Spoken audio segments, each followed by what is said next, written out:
It's the season of the Passover and the days of unleavened bread. I was reading an article in the Wall Street Journal just a few days ago how within the Jewish community they have started a tradition to try to get Jews back into keeping their Passover service, which they call a Seder. They were having what they call a Man Seder, where lapsed Jewish men were invited back to take part in a kind of a quasi-religious ceremony that they were calling a Man Seder. And instead of having the traditional meal and accoutrements of the Jewish Seder meal, they offered steak and scotch. A steak and scotch Seder. It's a bit alliterative there, I think.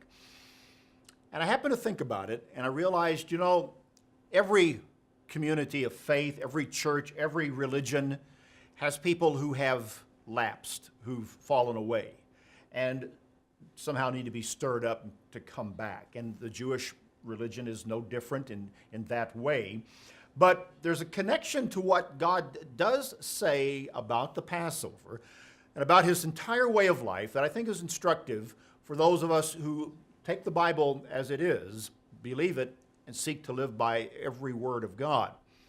When you go back to Exodus chapter 13, and you read the account of the original Passover and the Exodus, which entered into the period of the days of unleavened bread, and look at what God says there to Israel, not just to the Jews, but to Israel and by extension to us today, to all mankind, to all who want to follow God in spirit and in truth. As he brought the Israelites out of Egypt, he told them in verse 3 through Moses, "Remember this day in which you went out of Egypt, out of the house of bondage. For by strength of hand the Lord brought you out of this place. No leavened bread shall be eaten."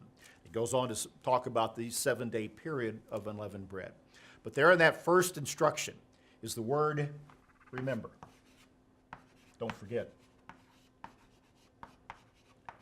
And it's an age-long problem among the people of God. Is it your problem? I hope not.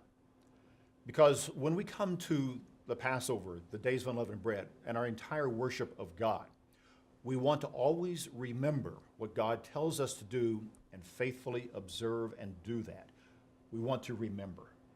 We don't want to get to the point where we need some modern gimmick or trick or system to try to bring us back to faith. We want to stay faithful with God completely. Remember what God has done at all times in our life. And doing that will help us be faithful in our walk with God. That's BT Daily. Join us next time.